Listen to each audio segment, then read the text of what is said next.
اعوذ باللہ من الشیطان الرجیم بسم اللہ الرحمن الرحیم۔ سب ویڈیو دیکھنے اور سننے والوں کو السلام علیکم۔ ہمارے چینل کے پیارے ویورز، آج ہم تلاوت کریں گے سورہ رات کی آیت نمبر 18 اور 19۔ یہ ہے 18 اور 19 اگلے پیج پر ہے۔ انشاءاللہ تلاوت کریں گے ترجمہ کے ساتھ اور تفسیر کے ساتھ۔ تو چلیں شروع کرتے ہیں آیت نمبر 18۔ لیکن شروع کرنے سے پہلے چینل کو سبسکرائب کریں، بیل نوٹیفیکیشن کو آن کریں تاکہ اگلی ویڈیو آپ کو آسانی سے ملتی رہے، اور ہو سکے تو شیئر بھی کریں تاکہ زیادہ سے زیادہ لوگ دیکھیں تو زیادہ ثواب آپ کو بھی ملے اور مجھے بھی۔ تو چلیں اب شروع کرتے ہیں آج کا سبق۔ اعوذ باللہ من الشیطان الرجیم بسم اللہ الرحمن الرحیم۔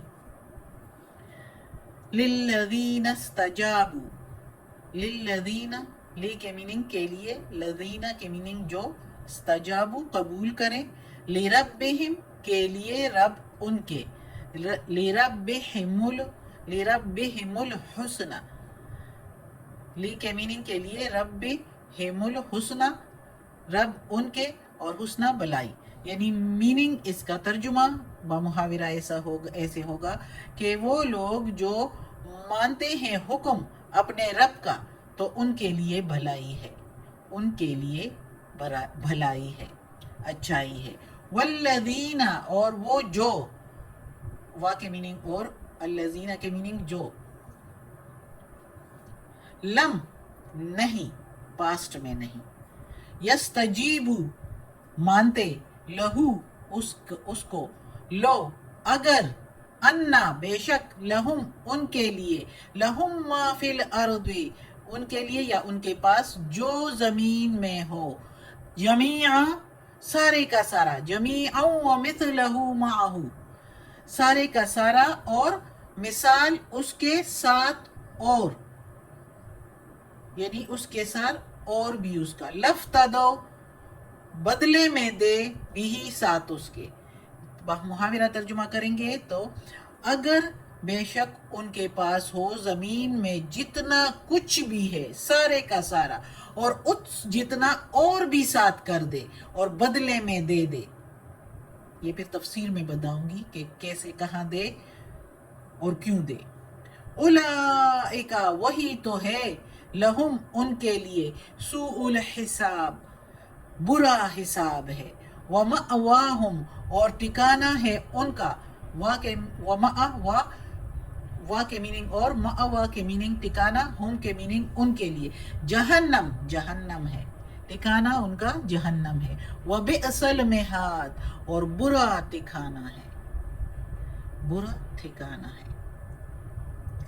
اب اس آیت میں اللہ تعالیٰ کہتا ہے مزید لوگوں کو پیغام اپنے نبی کے ذریعے پہنچا رہا ہے، کہ وحی کے ذریعے نبی کو، اور نبی جو ہے اللہ کے بندوں کو، اور اس قرآن میں ابھی تک ہمارے پاس یہ پیغام موجود ہے کہ اللہ تعالیٰ کہتا ہے کہ مان جاؤ، جو اچھا کام کریں گے، اچھے کام کریں گے، اللہ کے حکم کی فرما برداری کریں گے، اللہ کا حکم مانیں گے، قبول کریں گے یعنی مانیں گے اللہ کے حکم کو، احکامات کو، تو ان کے لیے بھلائی ہے، ان کے لیے اللہ تعالیٰ کہتا ہے بھلائی ہے، فرماتا ہے قرآن میں، یعنی ایمان اور عمل، نیک عمل اختیار کرتے ہیں جو، تو ان کے لیے دنیا اور آخرت میں بھلائی ہے، بہتری ہے، اور حقیقی خوشی اور دلی سکون ان لوگوں کے سوا اور کسی کو حاصل نہیں ہوتا، چاہے دنیا میں ہو چاہے آخرت میں ہو۔ اور جو لوگ نہیں مانتے اللہ کا حکم، اور وہ جو نہیں مانتے حکم اس کا، تو یہ دنیا تو ان کی گزر ہی جائے گی، جیسے تیسے گزر ہی جائے گی۔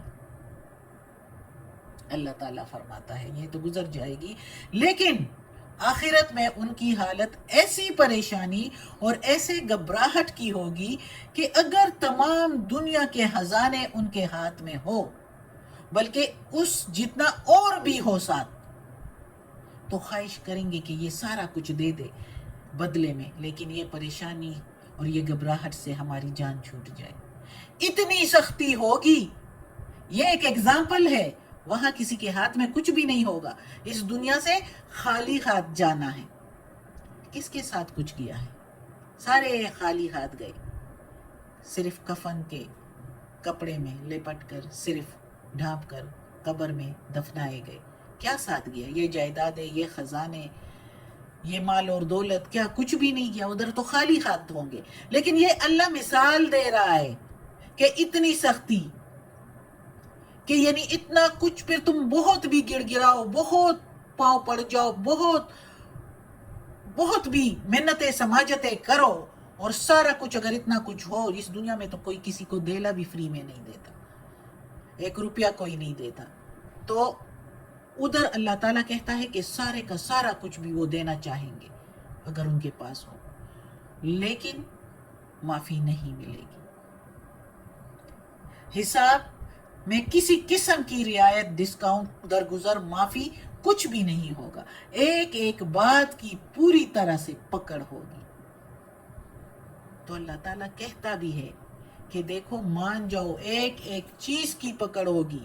جتنا کچھ ہوگا، ویسے تو ہاتھ میں ہوگا بھی نہیں، لیکن اگر ہو بھی تو لوگ کسی کو تو کچھ نہیں دیتے نا. لیکن ادھر اس تکلیف، اس سختی، اتنی سختی ہوگی حساب کتاب والے دن کہ سب کچھ دینا چاہیں گے تو نہیں قبول ہوگا.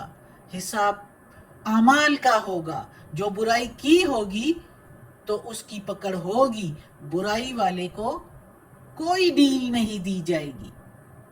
بہت برا ٹھکانہ ہے جہنم کا، جہاں کے ایندھن جو ہے وہ لوگ اور پتھر اور لوہا، یہ لکڑی والی آگ نہیں ہوگی. بہت سخت تکلیف ہوگی. اس لیے تو حدیث میں ہے کہ حضرت عائشہ رضی اللہ تعالیٰ عنہ فرماتی ہے رسول محمد صلی اللہ علیہ وآلہ وسلم سے کہ اے اللہ کے رسول، میرے نزدیک تو اللہ کی کتاب میں سب سے زیادہ خوفناک آیت وہ ہے کہ جس میں اللہ تعالیٰ نے فرمایا ہے کہ جو شخص برائی کرتا ہے تو اس کی سزا ضرور پائے گا.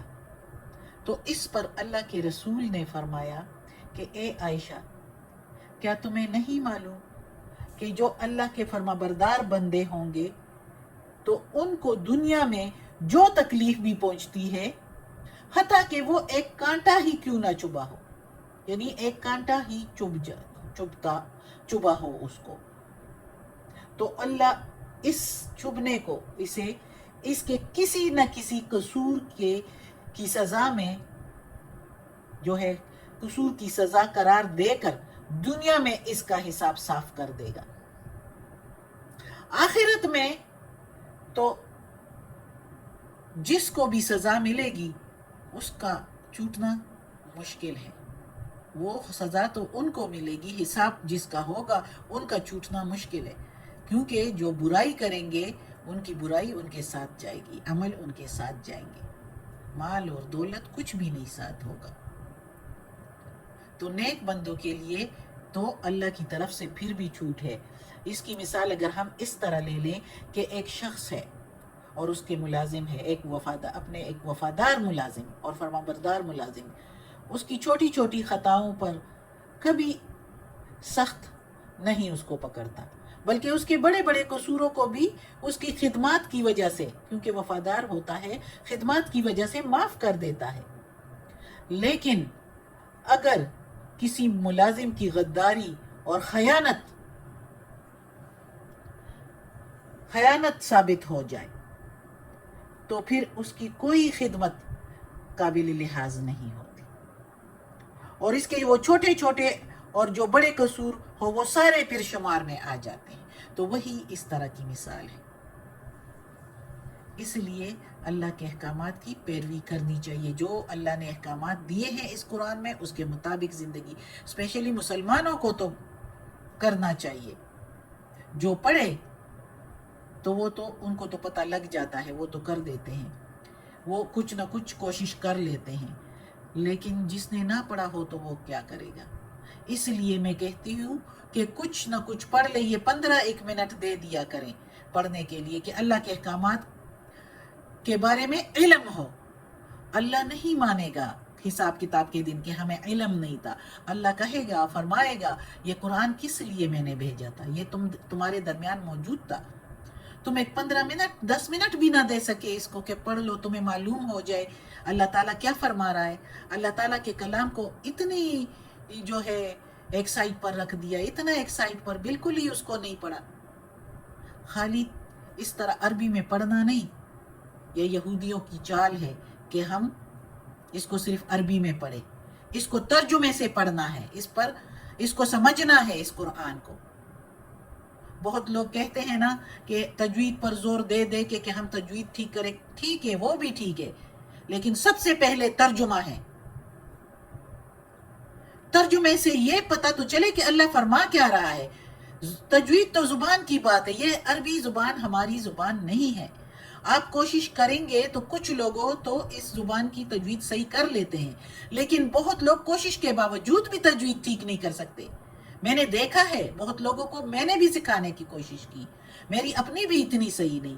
لیکن ترجمہ، ہمیں پتہ چلے اللہ کیا فرما رہا ہے. ہم سے پوچھ ہوگی کہ آپ نے اللہ کے قرآن کے احکامات کے مطابق زندگی گزاری ہے کہ نہیں. یہ نہیں پوچھا جائے گا کہ آپ نے اس کو تجوید سے پڑھا ہے کہ نہیں. آپ کو علم ہونا چاہیے، ہم کو علم ہونا چاہیے کہ اللہ تعالیٰ کیا فرما رہا ہے. سورہ انعام کی رکو نمبر 6 میں اللہ تعالیٰ فرما رہا ہے کہ یہ بات میرے آگے کوئی حجت نہیں ہوگی آپ لوگوں کی کہ ہمیں علم نہیں تھا. میں نے قرآن بھیجا ہے، اس کو کیوں نہیں پڑھا، اس کو کیوں نہیں سمجھا. تو اس لیے ہمیں پڑھنا چاہیے، ہمیں علم ہونا چاہیے کہ اللہ تعالیٰ کیا فرما رہا ہے. ورنہ ہماری نجات نہیں ہے. یہ دنیا تو فانی ہے، یہ تو جیسے تیسے گزر جائے گی، لیکن آخرت میں کیا کریں گے. آخرت بہت مشکل ہے. پھر حساب کتاب جو اس دنیا میں آخرت کو بھول جاتے ہیں اور دنیا کی رونقوں میں، اور دنیا کی رونق بھی کیا ہے، پھر بھی دل کو سکون نہیں ملتا. سکون انہی کو ملتا ہے جو اللہ کا کلام پڑھتے ہیں اور اس پر عمل کرنے کی کوشش کرتے ہیں. آج کا سبق اتنا کافی ہے انشاءاللہ، اور پھر پڑھیں گے آیت نمبر 19 جو ہے وہ نیکسٹ سبق میں پڑھ لیں گے. صدق اللہ العظیم. یا اللہ ہمیں اپنے نیک اور صالح لوگوں میں شامل کر دے، اور ہمیں اس قرآن مجید کا ترجمہ مکمل کرنے کی توفیق دے اور اس پر عمل کرنے کی توفیق دے. اور یا اللہ اس کے تلاوت میں کوئی غلطی ہوئی ہو، زیر زبر پیش میں، تلفظ میں، تو یا اللہ معاف کر دینا. تو معاف کرنے والا مہربان ہے، اور ہمیں عافیت والے معاملات دے. آمین ثم آمین.